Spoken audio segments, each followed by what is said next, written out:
No Momento Bicaps de hoje, vamos falar sobre alimentação e biofísica quântica. Um bate-papo super interessante com a nutricionista Esther Renata Vitorazzi. Esther, primeiramente, muito obrigada, viu, por aceitar o Eu, convite para esse nosso bate-papo. eu que agradeço. Bom, vamos começar então sobre a nutrição integrativa. O que é isso, Esther? A gente trouxe bastante para a nutrição os conceitos da saúde integrativa, né? Que é ver o paciente, o cliente aí como um todo.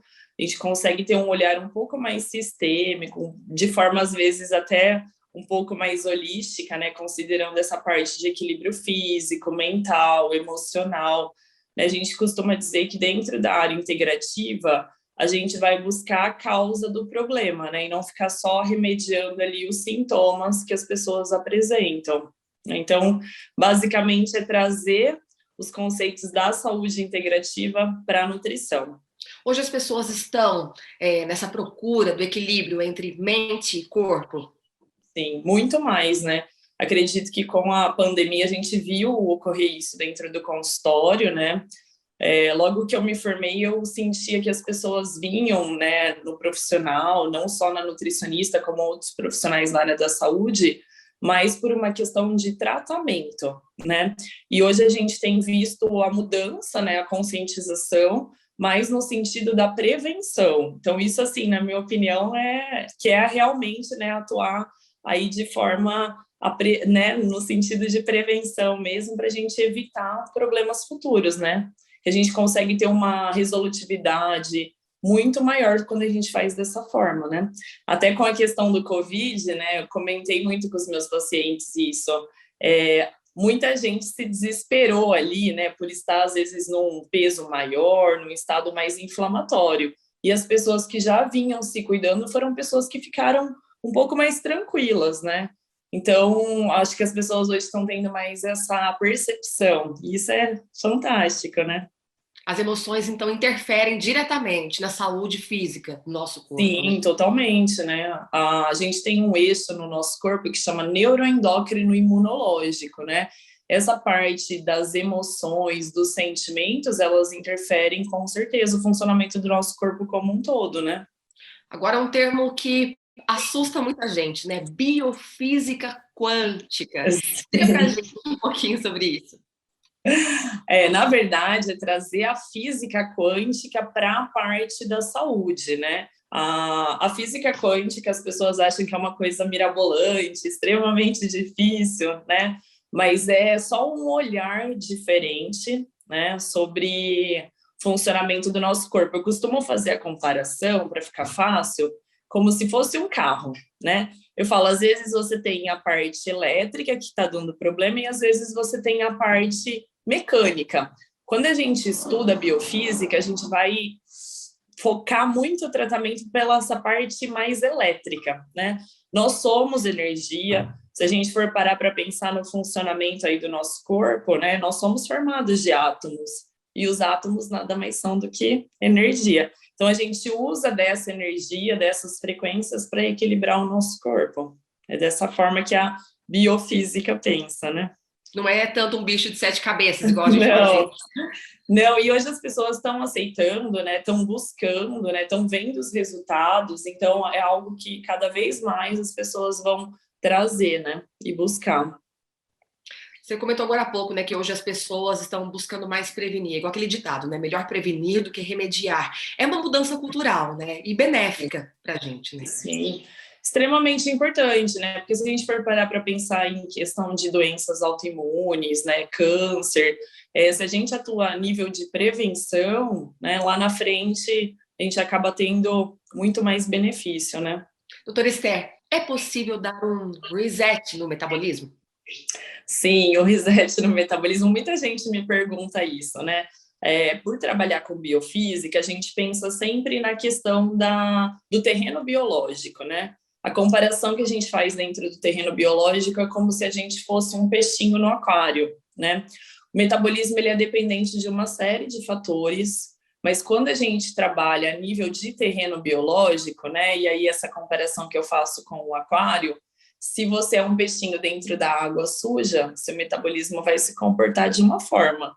A partir do momento que a gente faz essa desintoxicação, essa limpeza do terreno, e eu tô ali dentro de um aquário de água limpa, meu metabolismo responde de uma forma diferente, né? Bom, vamos falar sobre alimentos inflamatórios para o nosso corpo. Isso é uma questão individual ou realmente tem alimentos que funcionam de forma geral para todo mundo? Olha, isso é inflamatório. No geral, a gente tem visto, né, alguns alimentos eles são mais inflamatórios no caráter, né, geral. As pessoas já conhecem, por exemplo, a relação com o açúcar, né, que é extremamente maléfico. Mas dentro da biofísica, a gente realiza alguns testes, um deles é a biorressonância, né? A gente tem dentro da parte genética e os testes também, que vão nos auxiliar. Às vezes, o que faz mal para mim, o que é inflamatório para mim, pode ser diferente do que é inflamatório para você, né? Então, essas particularidades, que é bem a intenção da nutrição integrativa, varia de indivíduo para indivíduo, né? Então, pode ser que, por exemplo, o leite seja inflamatório para mim, mas não seja para o meu namorado, um exemplo. Exato, né? Exato. O leite em si é um alimento bem inflamatório, né? A gente sabe que aí, assim, apesar de algumas pessoas não terem intolerância à lactose, que é a fração do carboidrato, a proteína do leite é uma proteína muito inflamatória, porque é uma proteína muito grande, né? Então, é um alimento que, de forma geral, ele é inflamatório, mas algumas pessoas apresentam a intolerância ao carboidrato, que é a lactose, né? E é isso que a gente vai investigando na prática clínica, nas consultas nutricionais, mas, de forma geral, né, o que é muito inflamatório, açúcar, leite, né, os produtos industrializados, as gorduras artificiais, né, o glúten também, a gente sabe hoje da relação inflamatória que o glúten causa, principalmente em relação à parte intestinal. Então, tem algumas coisas que a gente acaba, né, isso está muito divulgado na mídia, né, com a questão do Covid, isso veio muito à tona, né, a relação da alimentação, da relação com o intestino, da imunidade. Então, as pessoas também estão se conscientizando mais sobre isso. Mas é claro que cada um tem uma particularidade, né? Doutora, aqui em casa a gente teve uma experiência, né? Eu amamentei meus 2 filhos e foi maravilhoso, né? Eu acredito que os benefícios sejam para sempre. Mas vira e mexe, né? Quando é muito pequenininho, às vezes uma vez no ano, dava uma inflamaçãozinha na garganta. E aí o nutrólogo pediu para cortar, né? O leite. Eles nunca ligaram muito para leite, a gente cortou. Eles nunca mais, não sei se tem relação, mas você pode explicar melhor. Sim. Nunca mais tiveram inflamação na garganta, nunca mais. Sim. A questão da intolerância à lactose, né, que eu acredito que foi o caso aí, a intolerância à lactose, o mais comum é a gente ter sintomas mais de ordem gastrointestinal, né? Então, aquele paciente que apresenta distensão de abdômen, gases, diarreia, mas algumas pessoas podem evoluir com um quadro mais inflamatório, né? Com formação principalmente de secreção, rinite, amidalite, sinusite, né? Pela parte da biofísica, eu explico muito isso para o paciente, né? O alimento, ele pode ser um doador de energia para você, ou ele pode ser algo que está te roubando energia, né? Se eu como algo que não é compatível energeticamente comigo, eu tenho que dar um destino para aquilo. E aí eu formo os resíduos, que no caso é o muco, essa secreção, né? Então, acredito que tenha sido isso que aconteceu com o filho, né? Provavelmente. E tem a questão do açúcar, que você falou agora também. Aqui em casa existe um problema, por exemplo, que é o açúcar. E eu acho que em muitas casas onde tem criança, né? O açúcar é algo que, ai, né, hipnotiza a gente. Trocar o açúcar, por exemplo, isso não está nem dentro da pauta, mas trocar o açúcar pelo açúcar orgânico ou açúcar mascavo ajuda ou não? É a mesma coisa? Não, açúcar é açúcar, né? É claro que um açúcar orgânico, ele vai ter uma qualidade nutricional melhor, um mascavo também, né? Nós não precisamos de açúcar para viver, mas infelizmente, desde pequenos, nós fomos adaptados a um paladar doce, né? Então, é o que eu falo para os pacientes aí, que estão ali, às vezes uma mulher que está num período gestacional, eu falo, não acostume o seu filho desde pequeno, né? A gente pode ir mudando o paladar também ao longo da vida, né? Eu tomo café adoçado, diminui o açúcar gradativamente até você conseguir retirar. Nesse processo, às vezes, trocar o açúcar por um adoçante natural, por exemplo, a estévia, pode ser benéfico para a gente conseguindo desmamar, né? Mas é um processo, não é do dia para a noite que a gente consegue fazer isso, né? Infelizmente. É verdade.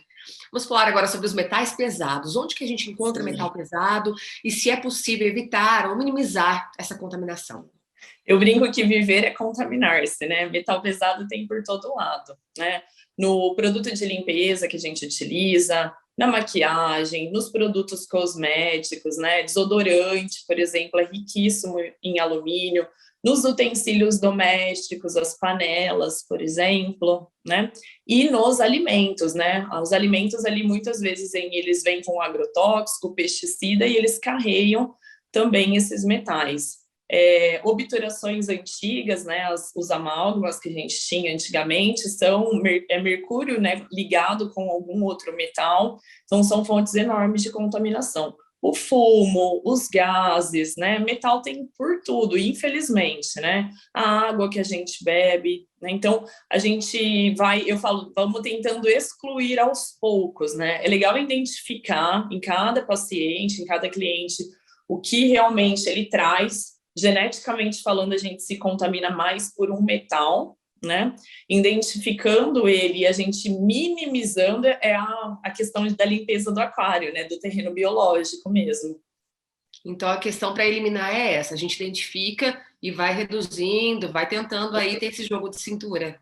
Isso, por exemplo, se eu pego um paciente no consultório que eu sei que ele está com um nível muito aumentado de alumínio, né? As principais fontes de alumínio são coisas que dão fixação, né? Mas em relação às contaminações, panela e utensílio doméstico, as cápsulas, né, aí de máquina, tipo Nespresso, Dolce Gusto, são cápsulas metálicas, né, com alumínio, papel alumínio, forma de alumínio, né? Então, se a gente consegue ir tirando isso, alumínio é fixante, por isso que tem muito no desodorante, né? Antitranspirante, ele faz uma vedação. E algo que eu comento muito as pessoas às vezes elas estão se preocupando mais com o que elas estão ingerindo via oral. Só que a pele é uma fonte enorme de contaminação, né? Assim como a inalação também é. Então, às vezes, a pessoa tem uma água contaminada em casa, ela toma banho, ela está inalando aquela água, né? Isso é comum em locais que tem, por exemplo, contaminação por cloro, né? Eu tomo banho, eu aqueço, o cloro é volátil, eu estou inalando todo aquele cloro também, né? Então, assim, é enorme a fonte, infelizmente, né? Eu começo pedindo para os pacientes trocarem principalmente a água de início, né? A composição do nosso corpo é a água, né? É legal a gente investir num filtro, né? Às vezes um destilador de água, um filtro de osmose reversa. Antigamente a gente se preocupava muito com a questão do pH. pH ele é importante, sim, mas hoje a gente vê também a relação com os carreadores, né? Com o que tem ali de metal, principalmente nessa água, né? Não adianta tomar uma água alcalina se é uma água extremamente contaminada de metais, né? Então, lógico, o pH é importante, né? A questão do câncer, por exemplo, a gente sabe que o câncer se desenvolve num ambiente mais acidificado, né? Mas não adianta eu consumir uma água alcalina lotada de metal. Aí, perto da sua cidade, tem Ibirá, né? Que dizem que é uma água que tem um pH alto. Ajuda, doutora? O pH, como eu comentei, né? O pH ele é extremamente benéfico, né? A gente sabe que águas alcalinas elas têm uma ação melhor no nosso corpo, mas tem esse problema da contaminação, infelizmente. Entendi. Bom, e é correto afirmar que a clorela ajuda a eliminar as substâncias tóxicas? A clorela é uma alga, né? Eu uso muito, o que trouxe foi a medicina tradicional chinesa, né? Eu brinco que a clorela é uma esponjinha, né? Ela faz a limpeza ali de coisas tóxicas do nosso corpo. Muitas vezes eu oriento os pacientes fazerem uso praticamente contínuo, né? Porque a clorela ali, ela é vista como um alimento, a medicina tradicional chinesa inclui, inclusive diariamente, eles consomem lá, inclusive na merenda escolar, para você ter uma ideia, né? Porque tem uma composição nutricional muito bacana, né? A clorela, por exemplo, para alumínio, ela consegue fazer uma limpeza bem bacana, né? Então, é algo que, assim, hoje está muito mais conhecido e que a gente pode incluir, sim, para poder ajudar. Normalmente a clorela, ela vem em tabletes, em pastilhas, né? Eles desidratam essa alga e prensam em formato de comprimidinho. Inclusive, a gente pode, às vezes, deixar de molho na água e vira como se fosse um suco verde. É uma possibilidade, né? Eu tento sempre colocar, Mila, muitas coisas através da alimentação, né? Então, se a gente pode, às vezes, fugir dessas coisas mais prontas, por que não, né? Acho que as coisas têm que ser mais personalizadas e com uma identidade um pouco mais limpa, né? Fugir desses corantes, conservantes, aromatizantes, que são coisas também que sujam aí o terreno biológico, né? Quanto mais natural, mais integral. Melhor, né? Doutora, aqui em casa a gente é fã de coentro, né? Sim. Muita gente não gosta. Eu gosto, eu particularmente gosto. Ame ou odeia, né? Não, eu adoro, eu acho sensacional, né? Ele desintoxica, isso é verdade? Sim, ele desintoxica, é verdade. Sim, não tem uma ação sobre todos os metais, né? Ele faz uma limpeza mais leve, teoricamente. Mas o que é importante comentar, Mila, não adianta eu usar couve, coentro, clorela, se eu não sei a fonte disso, né? No caso do coentro, eu oriento comprar sempre orgânico, né? Não adianta eu usar ali uma erva, né, uma especiaria e não comprar dessa forma, porque também eu tenho um potencial de toxicidade por conta dos agrotóxicos e dos pesticidas também. Tá legal. É importante, né? A gente Importante. saber a origem de onde a gente consome, né? De onde a gente compra os alimentos. Falando em alimento, né? O ideal é aquela história, né? Uma alimentação rica em frutas, legumes e verduras. Isso é verdade. Sim. Isso é verdade, né? E aí, assim, é a origem disso. Então, hoje a gente tem indicado mais os produtos orgânicos. É claro que a gente não consegue comprar 100%, né? Mas a limpeza desses produtos é importante também, né? Então, antigamente era orientado a usar o hidroesteril, as soluções com cloro, né? Hoje a gente não orienta mais fazer a higienização e a limpeza com cloro. Eu tenho orientado os pacientes a usarem máquina de ozônio, que tem uma ação bem legal para a parte microbiológica, para bactérias. Sim. Olha. Ou solução de Lugol, né, de iodo, para fazer essa limpeza também, que auxilia bastante na diminuição da carga tóxica, em relação principalmente ao agrotóxico. Ou não? Oi, não entendi. É aquela tintura de iodo que tem na farmácia ou não? Isso, a tintura de iodo, Lugol, ajuda bastante para a questão de agrotóxicos, né? Mas, assim, o que eu gosto muito é a máquina de ozônio, né? O ozônio, ele tem um poder de limpeza enorme, é fácil de utilizar, né? A gente coloca todo o que a gente quer higienizar dentro de uma bacia com água e liga a maquininha e deixa ali um tempo e ozoniza esse alimento. Então, eu diminuo a carga parasitária e essa carga de contaminantes também. Não conheço, para mim é novidade, já estou interessada.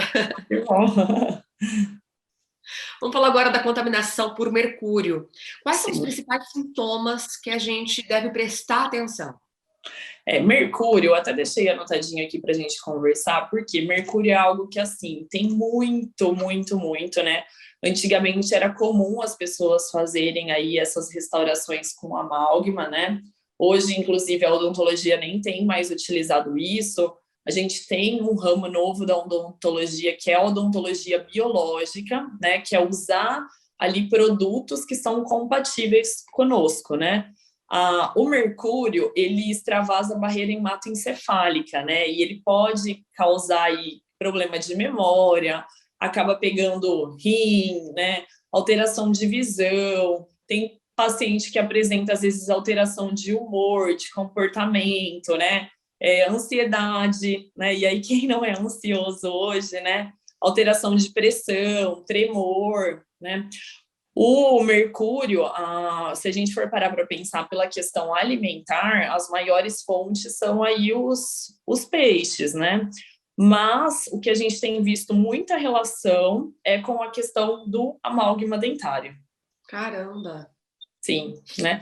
E assim, a forma, né? Muitas pessoas hoje estão se preocupando com isso, estão fazendo a remoção, só que a remoção é um risco também, porque o mercúrio é volátil, né? Por isso que a gente tem orientado os colegas dentistas biológicos, né? Porque eles vão fazer a remoção segura desse amálgama, porque não é só remover, né, Mila? Eu tenho que me preocupar também com a questão do ambiente, né?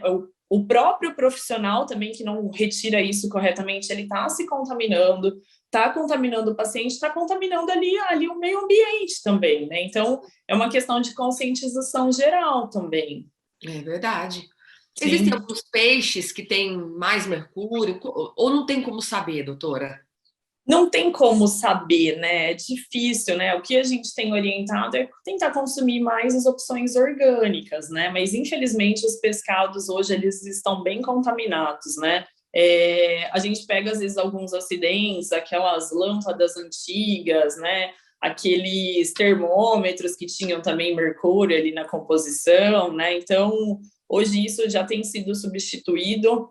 Graças a Deus tem diminuído bastante o uso do mercúrio, né? Até porque a gente já sabe, né, dos danos que isso pode ocasionar. Vamos falar sobre o arsênio, doutora. Existem alimentos que a gente deve evitar por conta do arsênio? O arsênico, ele está presente em relação à alimentação, principalmente no arroz, né? E assim, Brasil, né? A gente consome muito, muito arroz, né? Então a gente fala até. Antigamente era muito orientado, né? As pessoas mais antigas lavavam esse arroz, que pode minimizar um pouco essa carga de arsênico, mas não é 100%, né? Tem pessoas que, geneticamente falando, são bem incompatíveis ao arsênico, né? Vamos falar sobre o magnésio? A falta do magnésio deixa as nossas células desprotegidas contra os perigos da radiação, por exemplo? Então, em relação, né, primeiro falando a respeito do magnésio a gente vê ele como um mineral maestro, né? Magnésio é relaxante do sistema nervoso central, questão de insulina, batimento cardíaco, né? O magnésio, ele tem muita relação com a nossa parte metabólica, né? Tem várias formas de se administrar magnésio. A gente normalmente vai verificando aí pelos sinais e sintomas do paciente e pelos exames, né? Tem como a gente dosar magnésio, inclusive, no sangue, né? Em relação à poluição eletromagnética, hoje realmente é uma preocupação gigantesca, né? Nós temos muita preocupação com isso, até porque está chegando o 5G, né? E nós estamos ficando mais desequilibrados, né? Por conta disso.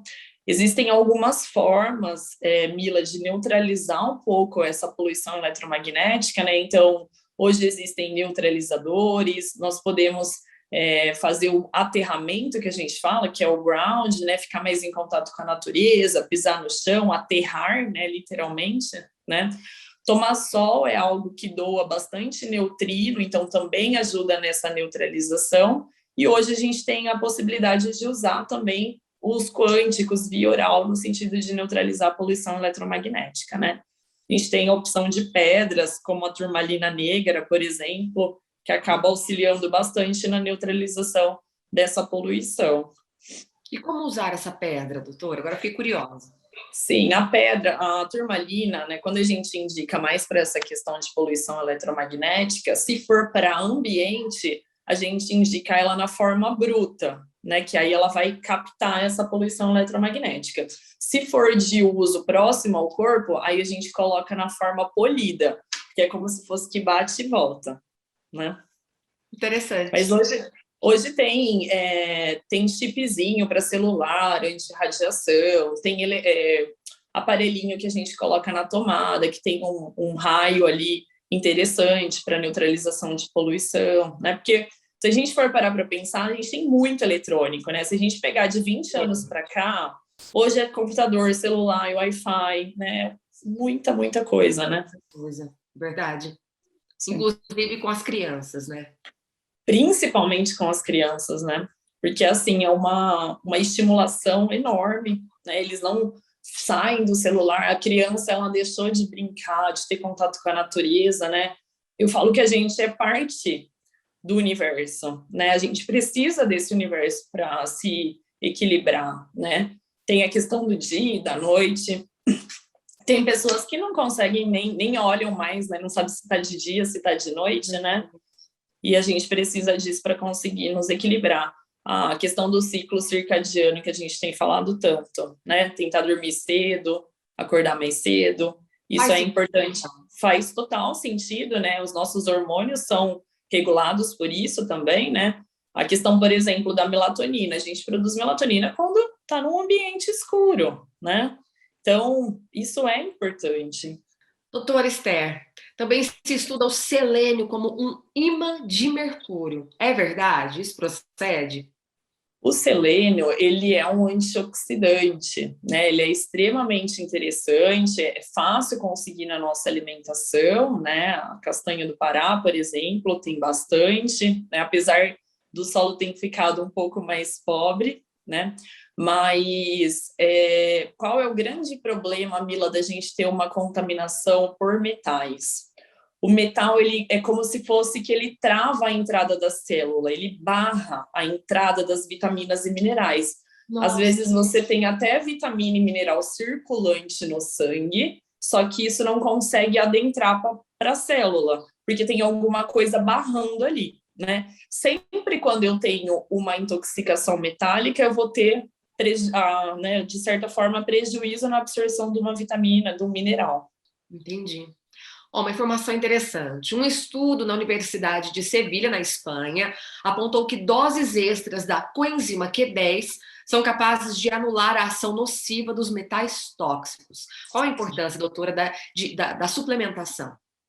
Coenzima Q10 é algo que a gente tem usado bastante, inclusive agora no pós-Covid, né?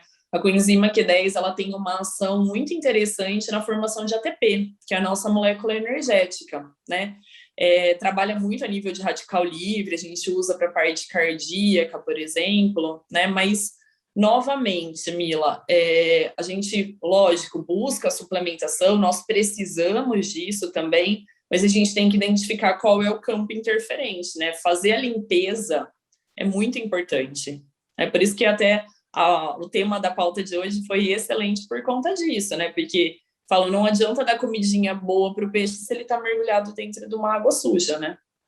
O ambiente interfere, né? Muito, muito. De quanto em quanto tempo você recomenda avaliar as suplementações? Eu recomendo, aí depende muito do paciente, né? Mas, no geral, depois que o paciente está mais estável, a cada 6 meses, eu acho interessante. A gente vem ali avaliando os exames, né? Vendo os sinais e os sintomas e refazendo isso de forma principalmente personalizada, né? Sim.